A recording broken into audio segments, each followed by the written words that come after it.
Well, hello, everyone, and welcome to the Animal Mind Podcast number 4. Thanks for joining us again. If you're a repeat listener, if you're a new listener, thank you for joining, and hopefully you enjoy the show. Today on the show, we have Ayla Chase, whose list of accolades include being a triathlete, a CrossFitter, a rock climber. She's a hiker, an ice climber, ultra marathoner, whitewater rafting guide, EMT, and if that's not enough, she's an Army officer. So Ayla joined us, and one of the things that we really discovered quickly is that not only does she have all of these accolades, but she's very humble. She has a huge sense of humility in what she does, and she has an excellent life philosophy. So I really hope you enjoy the show. Before we get to Ayla, I just want to remind you, head on over to animalmindpodcast.com and check out and follow some of our social medias. We are on Facebook, Twitter, Instagram. We're all over the place. And now the podcast is everywhere too. Podcast is on iTunes, YouTube, Stitcher. We're on Spotify, Google Play. We are all over the place now, trying to bring you the best, most inspiring people who've overcome adversity or have something to say that helps us get through the week, man. People who are getting off the couch and actually doing things.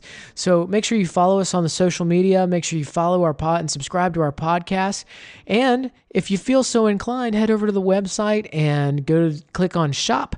And we've got all kinds of t-shirts and hoodies and hats featuring the Animal Mind logos and things like that. And we just thank you so much for joining us. And now, without further ado, Ayla Chase.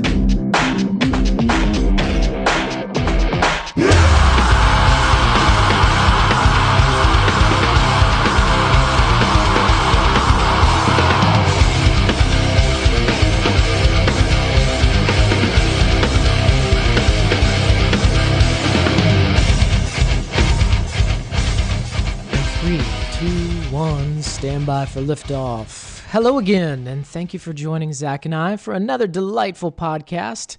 Zach, how are you this evening? Oh, not so bad, Pat. How are you, bud? I'm doing just fine. It's raining its ass off outside, so I'm hoping the power doesn't go out, since we live on the edge of the grid. So I'm hoping that we don't have a similar situation like you might have had last week. Now, is your yard still a moat or what? Oh, yeah. We have waterfront property for days and days and days. How's the fishing, man? It's got to be nice to be able to cast right off your front porch. I don't even need to go to the front porch. I can just cast straight out the back window. I mean, and the fishing's pretty good. So tonight we are joined by the multifaceted Ayla Chase, Army officer, ice climber, rock climber, CrossFitter, triathlete, whitewater rafting guide, EMT, training to be a firefighter. Ayla, how are you? Excellent, thank you. You're supposed to go, Is there anything that you don't do? That's my first question for you. Oh, wow.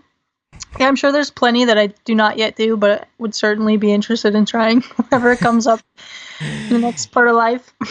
So, obviously, you probably have a lot of interesting things to tell us this evening, and I'm super looking forward to hearing your story here. So can you take us and tell us a little bit about your background and how you got involved in all these things? Yeah, so I guess it would all start back to, I was raised in a military family, so we were moving every couple years all over the States, a little bit of time in Europe, so I mean, that in and of itself, you're exposed to just so many different cultures and so many different people. So I guess that would have started how I live my life now, just that curiosity and kind of everyone and everything around me. Eventually, my parents settled down in Florida, in Melbourne Beach, where I went to college at FIT. I was fortunate enough to be given a scholarship for ROTC, and that kind of started my Army career off there at 18. I was lucky. Yeah, super long. They get you young. If you can do a PT test, they want you. Right on. Which was good for me because the price of college and everything is pretty crazy. But yeah, and then from there, I was lucky enough to play a couple different sports in college and kind of find my way around there. And then what did you play? I started with basketball, NCAA Division II, Sunshine State Conference. You always got to give that full title to it. So basketball, and then I tried out crew for a little bit, which is as monotonous as you would think, watching people row in a boat. Now, don't think for a minute that she can't row the ever-living dog shit out of a boat. She wore me out. I was going to say, well, that kind of played into your adulthood, huh? Yeah, it translated a little later. Good. Okay, so you're doing crew. What else? Yeah, and then I was lucky enough to be on like the triathlon club. It wasn't sanctioned by the NCAA when I was in college, but I believe it is now. And then CrossFit, and I kind of started my passion for running. Was there in college, so that's where it all began. And so, at what point did you decide that you wanted to join the Army? Is that something that you always wanted to do, or? I'll admit, I tell this all the time, even at work. Like I was gung-ho about the Air Force. I was going to enlist just like my dad did. And my parents wouldn't sign the paperwork for MEPS. They were like, hey, listen, you need to apply for college. And lucky enough for me, I was accepted, and the Army saw just kind of like what I could do on the PT test, and they picked me up right away. You nailed the PT test, so they wanted you. Yeah, I'm decent. You're decent. Yeah, she's being like unfathomably modest. Like, she's in better shape right now than I've ever been in my life. Super humility. I like it. Let's bring it out though. Let's talk about Ayla. Let's dig deep into the psyche of what makes you you though. Yeah, I was just super, super lucky, and I'd say about 2 years now, they lifted the ban on combat arms for women. And at the time, I was serving as an S6, which, for those who aren't in that role, they don't know it. It's basically a manager for all things communication infrastructure in an infantry battalion. And so I loved the culture, the spirited core. The people were incredible, and I wanted to be a part of it. So I immediately dropped my packet, and I was lucky enough to be one of the first classes to go through the infantry officer basic course among, a handful of other women who were selected across the Army. So, I mean, it was truly just such a privilege to go through that course with them. Yeah, I was going to say, what does that feel like to know that you're one of the first women to be chosen for that? A privilege. I don't know how else to describe it. Whether it be a credential or we were just the only ones crazy enough to volunteer for it, I don't know. But either way, I got to learn and be a part of something I never otherwise would have been able to. So, and I'll tell you this, Pat, just by looking at her, Ayla's being really modest. She was born for it. Some people have it, some people learn it, and other people are just destined, and that's just kind of my opinion. So you're in the Army. So you've gone to this officer training course. Where did that end up leading you? So I ended up going back to Signal for my captain's career course. I just took with me the experience and everything we learned, and tried to carry it over to the Signal world. Are there any important leadership qualities that you learned during that time that are notable that you think you could share, especially coming from it as being one of the first women to be in that role? Yeah, leadership is one of those funny things where there's a million different ways, and I couldn't tell you what's right or wrong, but for me, I think just being honest and relatable and doing the best that you can will inevitably earn the trust of your teammates, because that's what everyone is. It's not about being the one in charge or not. If you're a good person and they want to follow you, then you are the leader without having to say that you're the leader. You know what I mean? Right. So earning trust comes first. Yeah. Okay. Now, I have a question here. Now, being that you were one of the first females to roll through the infantry world, did you find that your male counterparts were accepting of you, or was there a lot of friction during that process? Well, you know me, so I'm pretty difficult to get along with. Miserable. Brutal.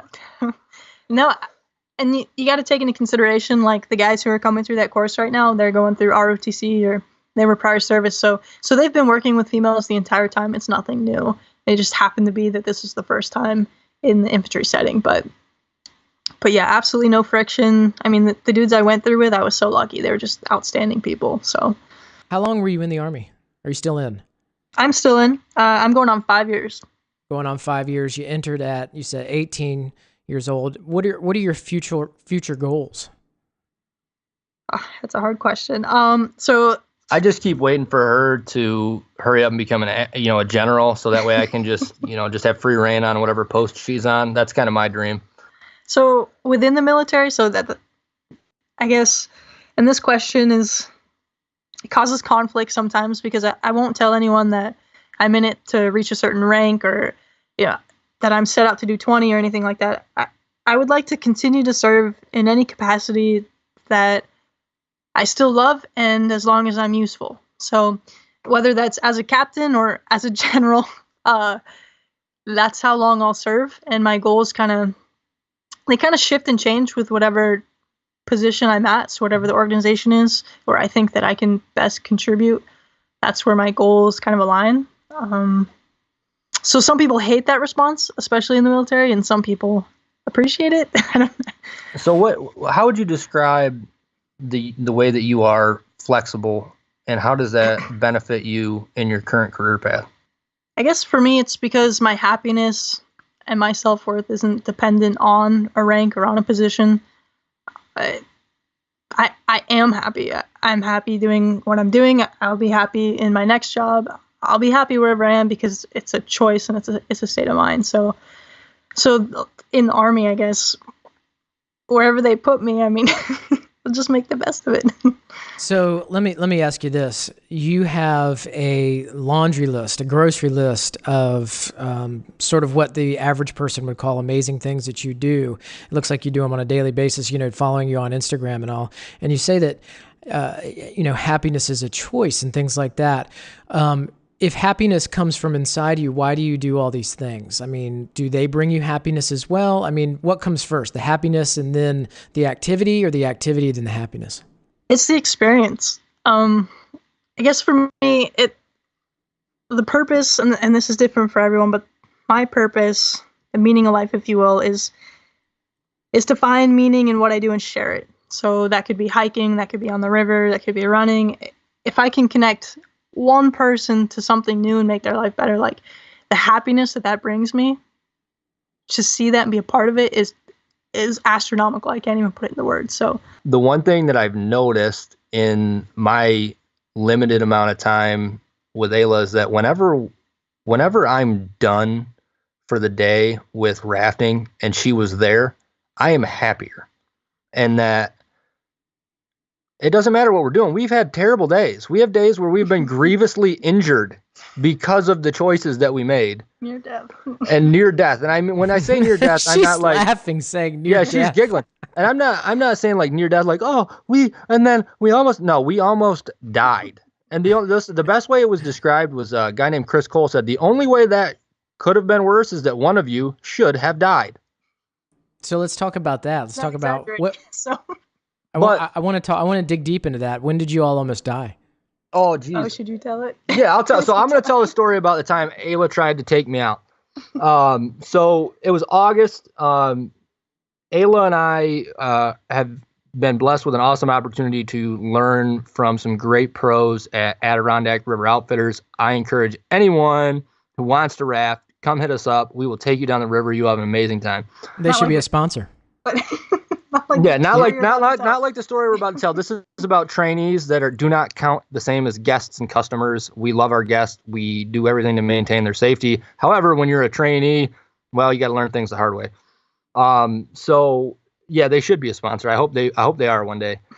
So the way that Ayla and I were invited to become trainees, and ultimately she's got her guide's license. I still have some paperwork to finish up because I'm a lazy bum. It was a very casual invitation by a man that goes by Scary Larry. We've talked about Scary Larry before on the podcast. Episode 1. I want to get him on here bad. So my invitation was, hey, you like this? And I said, yeah. He goes, you want to do this for money? And I said, yeah. And he said, be here on Saturday morning at 7 a.m. And so I came. What about you, Ayla? So it just so happened my family came up to visit, and that's how I wanted to indoctrinate them into upstate New York with some whitewater rafting. So I just happened to have some whitewater gear from when I got into kayaking in Georgia. So I have like a legit vest and a helmet. So I come out there with all my stuff. I'm like, I'm not going to wear that rental gear. And I'm in a crowd of 30, 40 people maybe. Mm-hmm. And Larry looks at me and he goes, you can't wear that. And I look at him and I say, no, I think I can. And not in like a defiant way, of course. But ultimately, after he gives me quite a bit of shit in front of this group of people, we get in the boats and we get halfway down the river, and he pulls me aside at the little snack spot, and he's like, "Hey, listen, I didn't mean to call you out and this, that, and the other." I proceed to tell him that I live here and it's my family visiting, and he's like, "Oh, well, shit, you should come out. You'd fit right in. Like, do you want to do it?" And here I am. So the first time that Ayla and I met, I had gotten to the company stupidly early that morning. I was way early. I just got out of work and overnight. I got there like 6:30, and nobody even gets out of bed there until like 7:30. And so I'm there early, and she comes. Here comes this gal. She comes walking up, and I'm immediately intrigued because I got this blonde-haired, blue-eyed gal that is just like super good shape, sleeve tattoos, like very interesting person. I was like, oh, she wasn't here the other day. She must be like an expert guide. She walks up to me. She goes, "Hey, cool shoes." Not hi, not hello, nothing. Cool shoes. So I'm like, okay, this is an interesting person.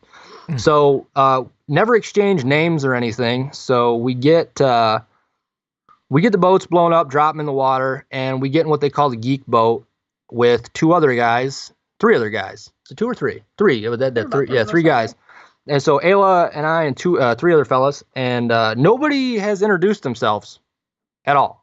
So I don't know anybody. I don't know that Ayla did either. And we're cruising down the river with some strangers, and we're just going to go down the river and train. And we don't know what that means. So the first time we go out, we hit they call them training rapids. We go through Clubhouse Turn, everything's great. We go by Burns Wall, everything's great. We get to Hole Brothers, and we make it through the rapid great. We turn around to surf it, and we surf the rapid, and immediately the boat flips over, and we're all swimming. So we go back and we get everybody back in the boat. Now Ayla fell out first. Is this all employees, or is this all guides, or is this? This is all guide trainees. So people that are training to get their guides license. This is not customers. This doesn't happen to customers. So this is just people that are trying to learn how to steer one of these boats safely. Okay. So immediately Ayla's overboard 15 minutes into the ride, and come to find out nobody had told her to lock her feet in. And I'm watching her with no feet in. I'm like, this lady's insane. And come to find out, it seemed like she was looking back at me going, am I supposed to put my feet in? So we get her back in the boat. We go back and surf it again, flip the whole boat, lose everybody. Two of the guys are like 700 yards down the river. We ended up flipping the boat over, having to go do like a hasty rescue, for lack of a better term. Go get the other guys back in the boat. Totally embarrass ourselves right off the bat. Like, okay, we got the first crash out of the way. No big deal. So we go into the next set of rapids, which is called Knife's Edge, K2, and Mary's Hole. And on the left side of Mary's Hole, there's a nasty waterfall called the Heater. There are certain times a year that you just don't go into the Heater. Why? Well, because it's just too gnarly. You'll flip the boat, you'll crash. It's just, you can't do it. It's just a physical impossibility. The physics will just collapse the boat and send bodies everywhere. So the current's different. Yes. Okay. So on higher water, you want to go towards it. In lower water, you don't. Okay. So it's a real low water day, and the guy that's training decides that he's going to take over. He goes into the Mary's Hole sideways, and I am backwards going into the Heater at about 40 miles an hour. And we hit this waterfall that drops off about, give or take 6-8 feet. I slam into that sumbitch backwards, upside down, into what's called chert, which is extremely sharp, like razor blade limestone. Now I immediately hit the water, and I feel this weight on me, and I slam into these rocks. I cut my knuckles down to the bone. I'm bleeding like a stuck pig. I get pulled out of the water. I'm plucked. Like I come out, and all of a sudden I'm airborne, and I get thrown back in the boat. And I go to high five Ayla, and she's gone. Come to find out, 700 meters down the water. No, pretty close. We end up getting her back in the boat, and I go, she's like, it's like, man, that wasn't so bad. I was like, yeah, you're telling me you landed on me. I was like, thank God I was there to break your fall. Zach, I think you've told me this story before. Wasn't there a part of this where you all got out of the raft, you kind of went into the woods, and then there was two bootleggers up there, and one of them tied you to a tree? Was this the same? Pretty close. Is it different? No, this is a little different. So that was our first day on the river. So the first day on the river, I got all busted up, and I started getting really gun shy. I was really scared after that. Well, started overcoming some of the fear, and then so it was another day where it was Ayla and myself and a guy named Ian, affectionately known as Stinky Ian, I love the nicknames. Because he stinks. I love him. He's a wonderful guy. He's just, I want to get him some speed stick for Christmas. I hope he hears this. So anyway, that's how you want to be known across the entire interweb. Yeah. You stink. So he owns it. It's his. I think he's got it's his tag on like one of his social media. It's like Stinky Ian. He owns it. He owns it. It's accepted. So we're having this amazing day. There's 3 of us in this 14-foot boat.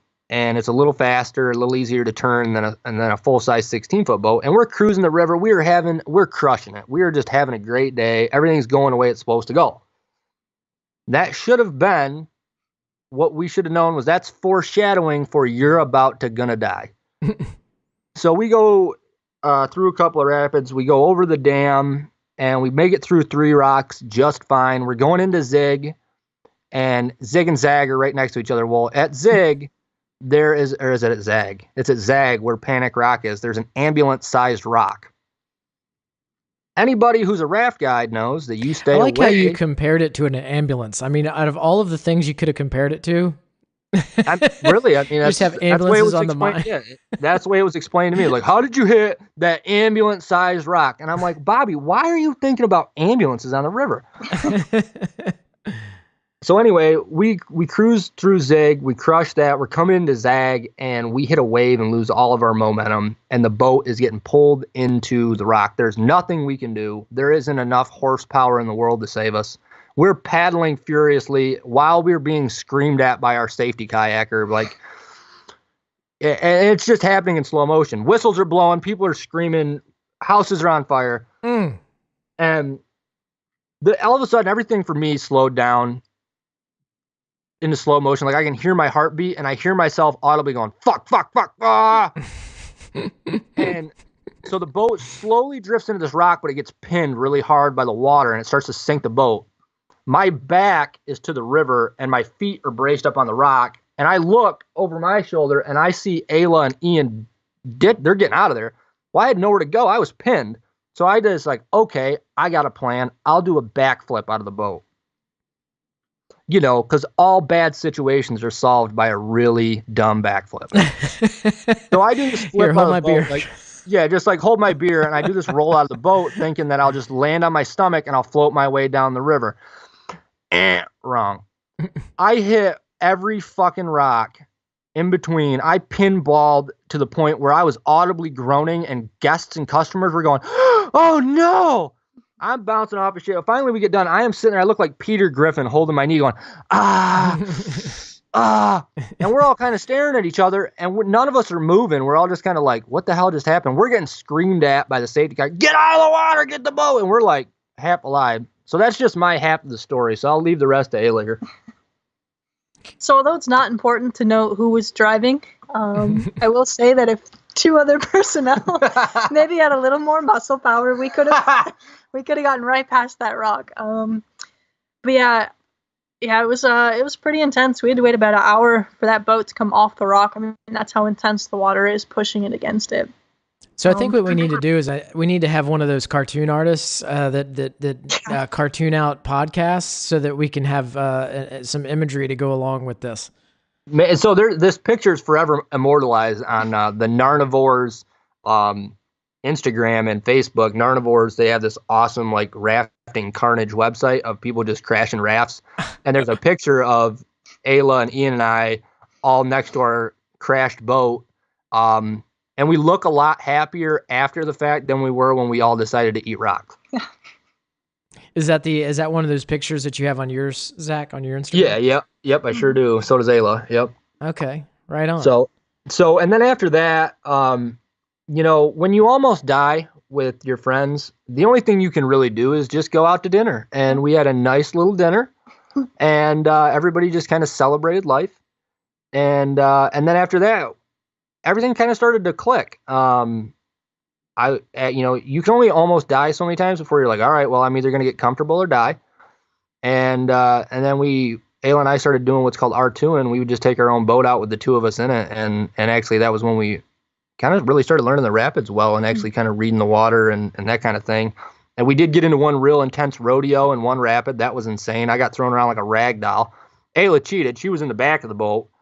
she was in the back, I was in the front, and for anybody that does a lot of rafting, it's a little easier to stay well positioned in the back because the front likes to bend.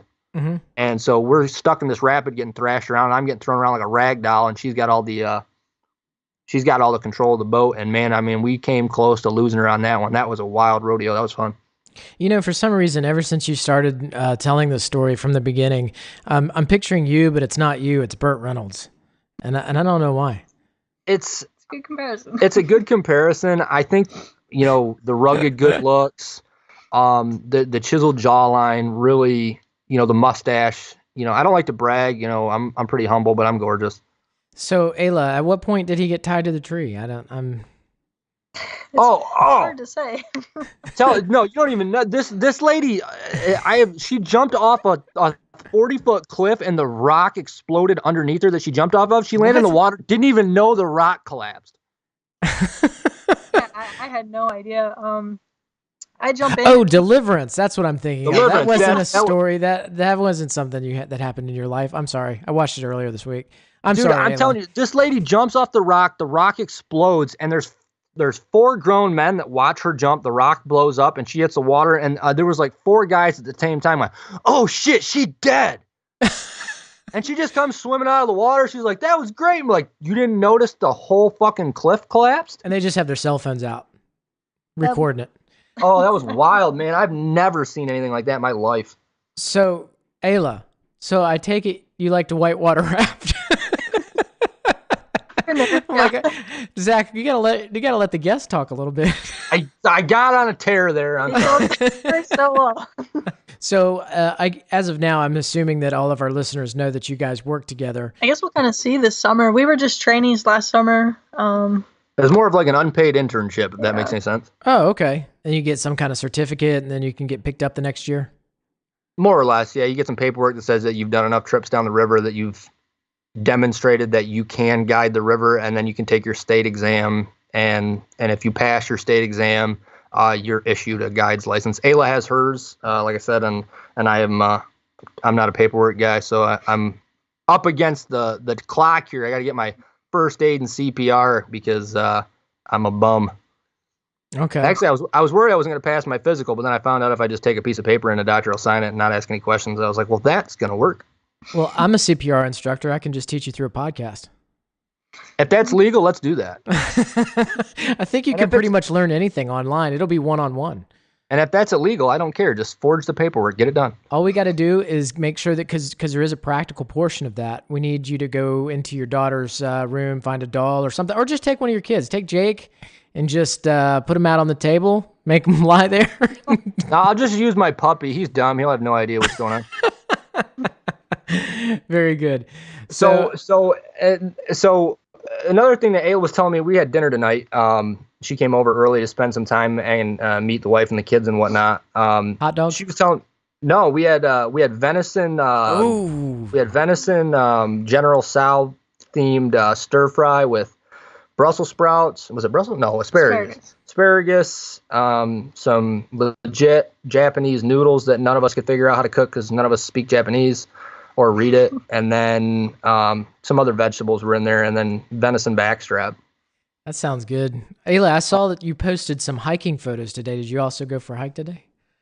Not today. Our adventure was yesterday.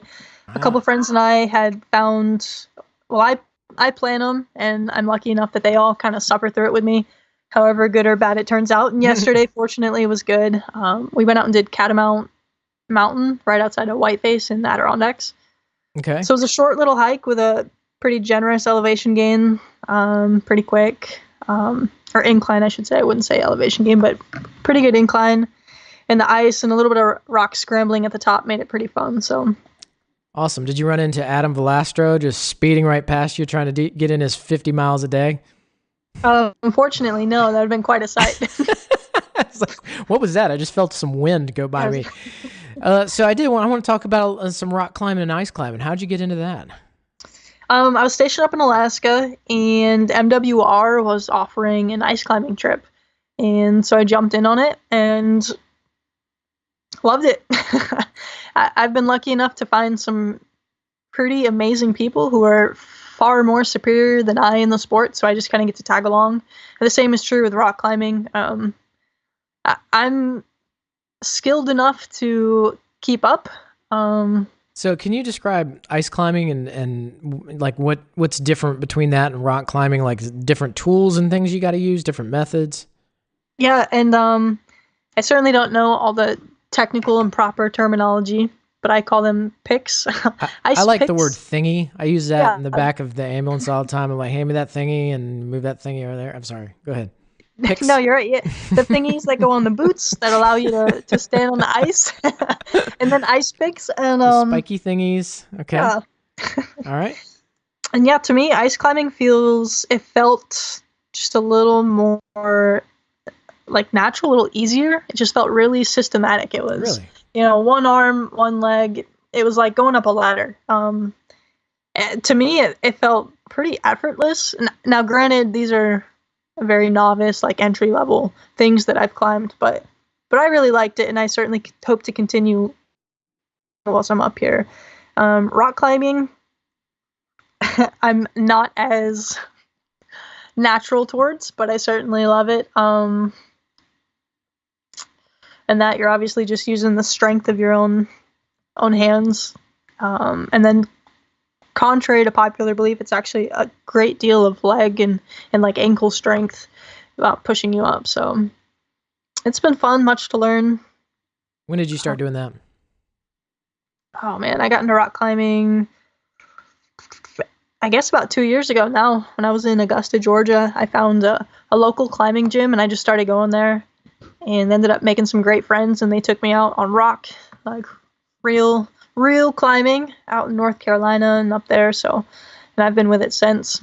Rock climbing, ice climbing, we've crossed those off. Triathlons? You do triathlons as well? Yeah, I've done a couple half irons. I did the Sackett's Harbor. They do like a double iron every year, so I did that this year. And that's just 2 back-to-back half irons. So I'll probably do a full this year. So what do you do? What do you do to train for these things? I mean, I'm at a loss for questions for you, because the amount of stuff that you do, it just seems like you're doing something almost every day that most people only dream of from their couches. Yeah. So my training plan is, I believe if you train with enough intensity and diversity, you can do absolutely anything and everything with the right mental fortitude. And lucky for me, I have a great ability to suffer, I guess. So I don't train sports specific. I haven't yet. So far with everything I've done, it's been kind of on a whim. Like my first 50 miler was, I hadn't run more than 5 miles consecutively the entire year. My friend signed up for it, and I said, you know what, that sounds fun. I'll go see how much I can do. And I could do 50 at the time. So no training per se, just. Wait, you said you did 50 miles? Yeah, that was my first 50 miler. You went from 5 miles to 50 miles. Yeah. Okay, you can't just roll over that. You've got to. It's insane. You've got to rewind. She's so casual. Yeah, well, my friend was like, I'm going to go run 50 miles. Like, well, I just go in and run 50 miles with her. It's like, whatever, it's Monday. Deadliest catch is a rerun. I might as well get out there and run 50 miles. So I want to clarify, by no means am I competitive, you know what I mean? But I enjoy it, and I think anyone is capable of anything if they want to do it. But I'm in the back. I like to hold up, the people who are a little slower like myself. But you say that, but if you're sitting here looking at her, she's like a beacon of physical fitness. That just like she's like, one day when I grow up, I want to be like half the man that Ayla is. Like, it's just insane. I was literally typing a question about suffering, and then I almost glossed over 50 miles, 5 to 50 miles. So you're basically only running about 5 miles. Somebody else, a friend of yours, so rewind on this. We got to talk about this. Said, hey, I'm going to go do a 50-mile race. You want to join me? And you were like, yeah, that sounds damn good. Yeah, she is the only other crazy person I know. Our whole friendship has been built upon these crazy races. And that one, she's far better at training than I am. She actually plans and builds up to the races, so she does very well. And myself, I prefer the more spontaneous, like, let's see what I can do approach. We've talked about him many, many times, but one of my heroes is David Goggins. He is a retired Navy SEAL, and he went from 5 miles to like 100 miles without anything. And he has a saying that is find something, some way to suffer every day. You're going to have to suffer. Find something to do that sucks every day. And I sort of live by that philosophy. Today I threw a 25 pound pack on my back and went for a 6-mile walk for fun in the rain. And it was like, it's not New York cold here, but it is in the 40s, low 40s.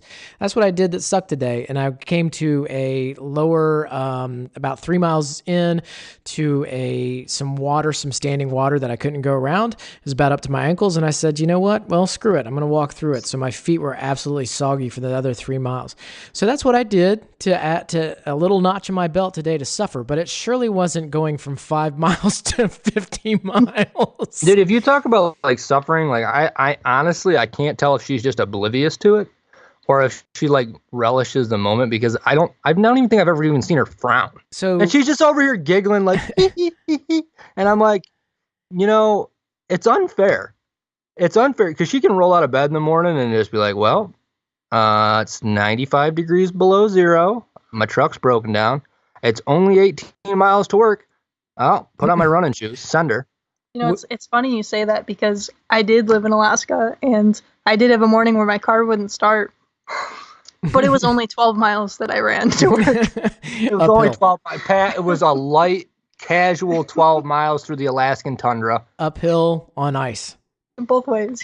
Both ways. Yeah, so she's running and she's sliding backwards the whole time. So really, she added another 5 miles to it just because she had to, she kept sliding. So where did this concept, how did you come to this philosophy, this mental strength of deciding that that you needed to suffer for growth? I don't know. When I think of that, I think of the first ultrathon I ever did. And my buddies and I, that same friend with whom I ran the 50 milers, we had been training for a marathon. And we're maybe a couple days out, we're signing up for the race, buying our tickets. And I noticed on the site that there's an option for a 60K as opposed to the marathon, which for those who don't like to convert, it's about 44 miles. Yeah. And I thought to myself, if I didn't run these, if they didn't use kilometers all the time or meters, I wouldn't know. Yeah. So I think to myself, I've done a marathon before. Why wouldn't I sign up for that? So I declared to the group, like, hey, I'm going to go for this ultrathon option. And she and I are the only ones who decided to go through with it. And it was a terrible, terrible decision. I mean, it's the Equinox ultrathon, which no longer, it was the last of its kind. They do the marathon still, but the course itself is ranked the 7th hardest. It was at least one point in time. I don't know anymore, but it was ranked the 7th hardest course in North America because you go up 2 separate peaks. It's all switchbacks up and down the mountain. All that to say, it's an incredibly painful course. And I see the turnoff for the marathon, and then I see the turnoff here about 20 miles in for the ultrathon. And all I can tell you is that course, that race, I've never been so low. I've never been so high. Like, talk about just crying to yourself, I guess. I mean, in so much pain, and just there's no reason for it. There's no reason for me to push through that. And I was the absolute last person on the course. They actually tried to pick me up the last 5 miles. They said, hey, why don't you come out next year? We'll take you back. You're clearly in a lot of pain. And I said, no, I never want to do this again. Like, I have to finish this for myself so that I can just check a box. I don't know. I never want to do this again. And I kind of stumbled through the last 5 miles in the woods alone, tired, hungry, and pain. And I finally crossed the finish line, and there's not a soul there. There's absolutely no one else remaining. They've taken it down. It's just my friend and I.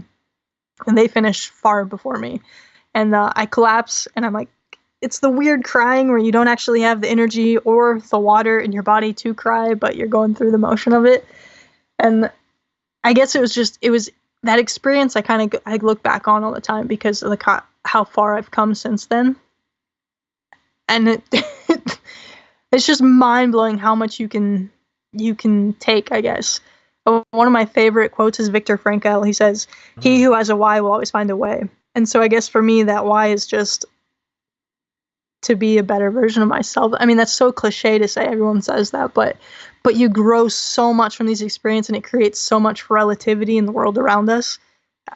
It just, if that makes sense. I think Ayla's like a closet Hindu, man. She's just trying to like live this life the best she can. She's just gonna roll into the next life with like the ultimate amount of good karma. Wow. So how many miles deep were you when you said you were collapsing? Oh, I mean, I was tired at 30, and there was like another 12. That's the worst, is when you still have over into the double digits.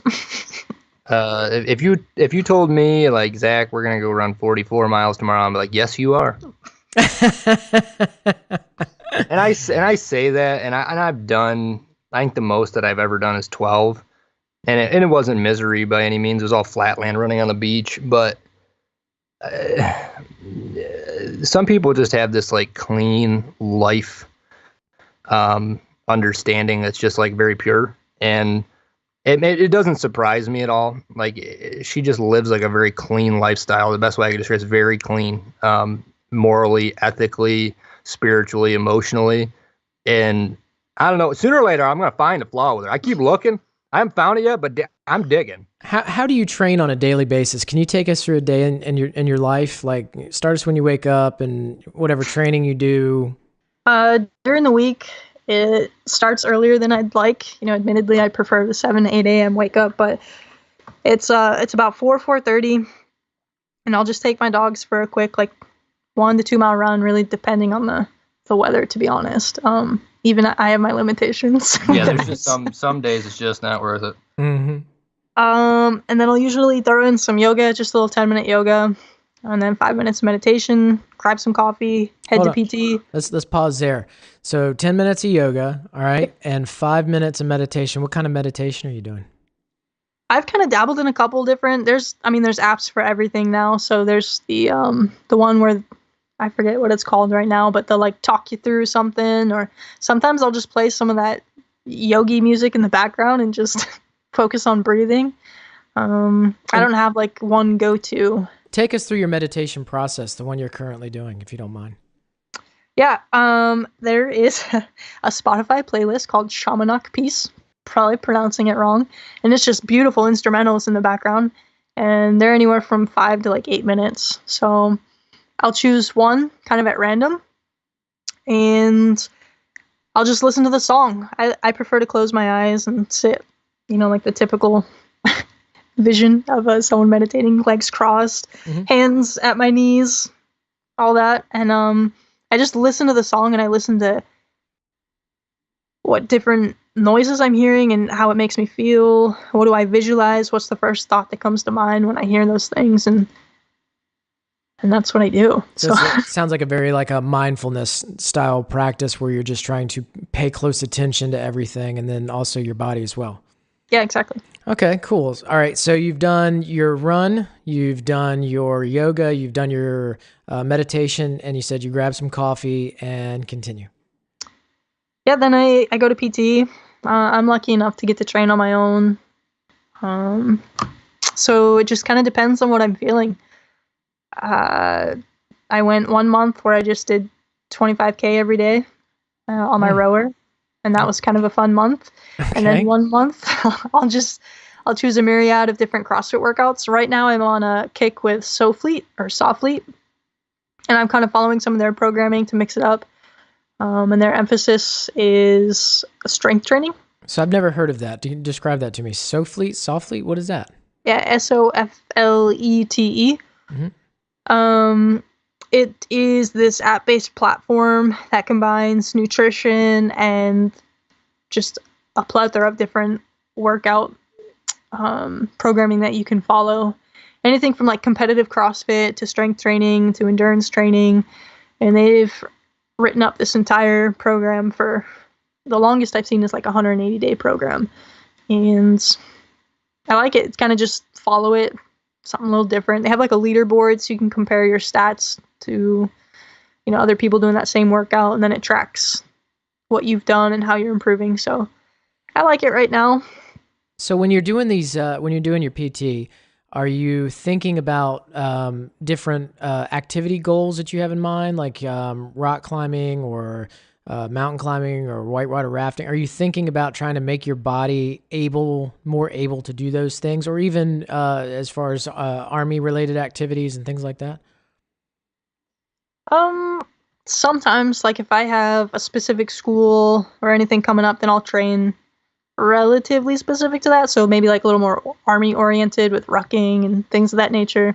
But for the most part, like right now, I don't have anything coming up on my agenda. It's more just for the love and enjoyment of pushing through a workout and trying something new. So Oh, I like what you just said right there. I think that's key, and I think that's something that people really don't understand. You said that you like to PT for the feeling you get when you push through something. mhm. Yeah, I describe this to a lot of people, because a lot of people come to me and have me help them train, especially people in the fire department. I run fire academies. I run the PT for the current fire academy, but I also have a lot of people in the fire department that will come to me and look to me for some advice and help build workout programs and stuff. And I usually just tell them, just follow me on Instagram. I post every workout I do every day. You just be a day late.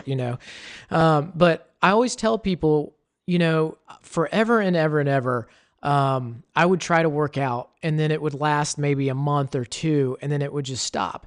And the biggest reason that is because I was trying to set some type of body type goal, for physical aesthetic looks, trying to lose weight, trying to build muscle, do all that kind of stuff. It wasn't until about, I'd say 6 to 8 months ago where I completely changed my mental, philosophy on working out. And ever since, I've stuck to it and buried deeper and deeper and deeper and gone with more intensity over the months. And basically, the new philosophy is basically just what you just said. It's not about what you're doing to your body. It's about being in that moment, setting a goal, and the dopamine kick that you get from achieving the goal. Right. So pushing through something, setting something up to say, this is going to suck. Let's do it. It sounds like that's what you're doing. Yeah, you say it very well. Yeah, well, for me, it is all about the mind, because when I started working out, I'd say 6 to 8 months ago, Zach and I have talked about on prior podcasts about mental health and things like that. Well, I started noticing my mental health personally declining, and it wasn't for until a couple months ago that I was actually finally diagnosed with PTSD that I realized what I was trying to do, and that was to try to rid myself of some of the episodes or symptoms of the PTSD. And so when you are constantly doing something, you set a goal for yourself. It doesn't matter if it's in work or workout or even reading a book or something like that. If you set a goal for yourself, there's a dopamine kick that you get when you achieve a goal. You feel proud of yourself. And I've found that to be, of course, I don't take any medication for any of my mental health issues, but I found that to be my medication. And so number one, you get dopamine, serotonin kicks from physical exercise, period. But you also get, for me, a bigger one of just achieving something you've set out to do. And one of the rules I set up for myself when I started doing that was when I walk into the gym or when I walk into this workout, go into this workout like this. Today was hiking, rucking was essentially what I was doing. I said, I want to do 6 miles. And somewhere around, inevitably, when you're getting close to that period, your brain goes, did I overdo it? Have I ever done it today? My feet kind of hurt. My legs kind of hurt, so on and so forth. And your brain goes, hey, maybe we should back off. Well, I set up a rule for myself that anytime my brain says that, no, that means we got to go 2 more. So to try to, untangle those wires or detach those neurons that tell myself that, that I can't make a goal that I set for myself. And so I think that's why PT and physical fitness and it sounds like a lot of the things that you do, you kind of set your sight on a goal and you go to achieve it. And, just going back on some of the things you talked about, happiness and purpose and sharing it. And I didn't want you to gloss over why you PT. I think that's so important. So I'm sorry to cut in, but I think that's so important. You do it to get through it. That's cool. Hey, if it makes you feel any better, I had like 4 Swiss cake rolls today. No, I'm just kidding. I'm for me, being the least fit of the group, and my 140 pounds of spindly splendor, I've just gotten back to a point where I feel healthy enough to go to the gym again. And and that whole mental health piece of it, you would not believe how much physical pain you can cause yourself through negative thoughts.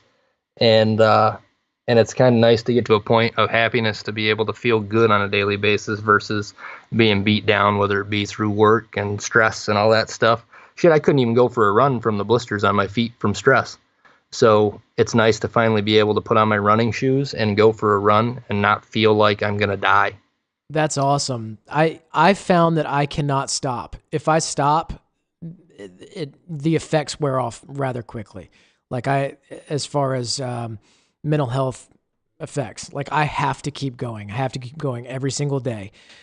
Anyway, Ayla, so you've done your PT. What's next for you? Work. I have the awesome privilege of the whole purpose of my job is to serve others, basically take care of my team. So that can vary in a multitude of different ways, kind of depending on what's going on with the training plan and all that. But yeah, I do that. And then some days, a couple days out of the week, I might go do a second workout during lunch for soldiers who might need a little extra assistance with their PT plan, just kind of finding what works for them and get them. So you're PTing other people? Yeah. At what point are you climbing these mountains and going on these whitewater rafts and running these triathlons? Weekends. Yeah, weekend warrior for sure. That's awesome. So is there anything else in your day that, what about your night routine? You have a night routine, or is it just kind of, you just pass out because you've worked yourself half to death? Nope. I owe my dogs some attention. My two kids. As a proud dog mom. The dog turds? Yeah. And it really just depends. I really try to integrate some more kind of like social and I mean, sometimes that comes in the form of physical, like a running club or this, that, and the other, but I try to have more things during the week too, instead of only focusing on the weekend. I don't know if you guys listen or are familiar with Gary V. His last name's really hard. It's a Connect or something. Vaynerchuk. Yeah, very difficult to say. He has a short kind of segment on, he talks about the weekend and how he thinks it's just insane that people live for the weekends. And so I really advocate that in my life, and then I try to share that with others. Like, we spend so much of our life like at work, and it should be proud of it, and like just integrate so much more instead of just focusing on those 2 days during the week, because you're wasting so much of your life if that's how you live it.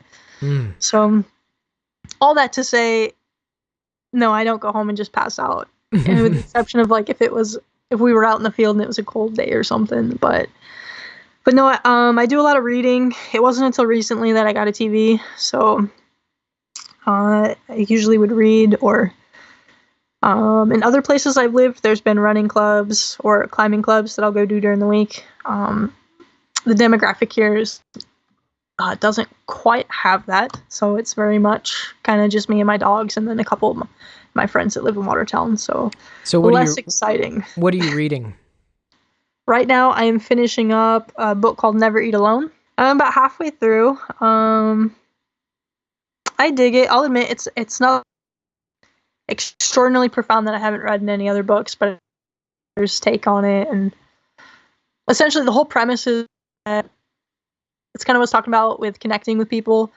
His whole philosophy behind his business and why he's been successful, and the differentiation between those who have been successful and those aren't, is their ability to connect and network. So it's building relationships, not fake relationships, but real, like get to know the person, care about the person and the people around you. And that's what's led him and others to success, if you will. If you can call it success, I mean, that's self-defined, so it's hard to say. But so at some point you decided all of this stuff, Army officer, ice climber, rock climber, CrossFitter, triathlete, whitewater rafting guide, wasn't enough, and you decided to be an EMT. So take me to that. I love volunteering. Historically, it's been through coaching or mentorship programs with schools, but I live a little too far away because I live in A Bay and work at Fort Drum, so it just wasn't feasible. And so I reached out to the fire department and asked if they needed any assistance with volunteering because I had volunteered up in Alaska with the fire department. So I was aware that sometimes they could use some people at the call center and all that. Sure. And I just got super lucky. I say that a lot, but I mean, honestly, I'm just really fortunate. And they said, hey, are you interested in being an EMT and being a firefighter? And I said, well, of course. And apparently there's such a shortage. Yeah, right? I mean, the ability to help other people in any circumstance, I mean, that's incredible. And they said, hey, we're super short. We'll pay for you to go to the course. You just got to pass it. And so I did. Very good. Have you done much ride time yet? Not outside of kind of the requirements for the course. And then my problem is I'm gone too much. Every time we get calls, I'm out hiking or... Yeah, you're on ice, hanging off rocks, apparently falling off of rafts with Zach. Yeah, I get that. So after your EMT training, what do you think you'll take away from that the most? Outside of the tangible, being able to help people. I found kind of this, I guess, interest in pursuing a medical a little bit further. So I'm putting together a packet to compete for a slot in PA, physician's assistant in the Army. So that definitely kind of was a catalyst in seeking that out. No, don't stop there. Just go straight to doctor.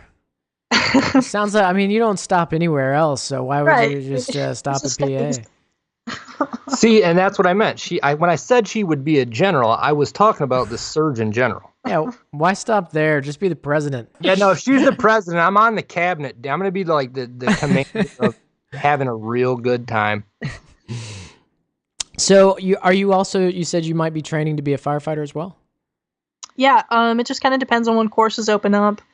I think the biggest friction point is, like I said, I don't get to contribute as much as I would like and thought I would, just because I'm gone so much. So I don't know if I'd be the best candidate for pushing through that course, but if the opportunity presents itself, I mean, I'd be ecstatic. And I told them I'm more than happy to help in any way and learn.